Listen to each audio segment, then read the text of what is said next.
মনির হোসেন আপনি লিখেছেন, আমি একজন প্রবাসী, এখানে আমরা মাংস কিনে খাই, কিন্তু জানি না তা হালাল উপায়ে জবে করা হয়েছে কি না। এ অবস্থা আমাদের করণীয় কি?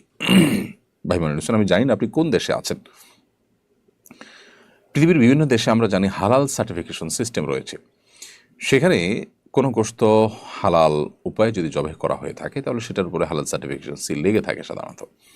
এবং হালাল সার্টিফিকেশন বেশিরভাগ দেশগুলোতেই এটা খুব ভালোভাবে মেনটেন করা হয়।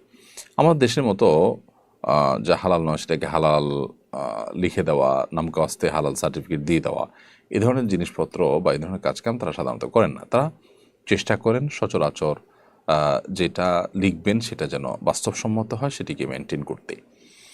তো সেই জায়গা থেকে আপনার এই যে মাংস কিনে খাচ্ছেন সেখানে যদি হালাল সার্টিফিকেশন থাকে আপনি সেটি খেতে পারেন আল্লাহর উপর ভরসা করে, বিশেষ করে হালাল সার্টিফিকেশন সিস্টেম যদি সেখানে থাকে। আর যদি সেখানে হালাল সার্টিফিকেশনের কোনো ভ্যালু না থাকে, সেটা যেন তেনভাবে দিয়ে দেওয়া হয়, আপনি জানেন, তাহলে সেক্ষেত্রে আপনি এটা অ্যাভয়েড করতে হবে। এটা আপনার তাকওয়ার দাবি। আর যদি হালাল সার্টিফিকেশন না থাকে তাহলে সেক্ষেত্রে সেটা খাওয়ার কোনো কারণ নেই, কারণ অমুসলিমরা কীভাবে জবাই করেছেন না করে সেটা আপনি জানেন না।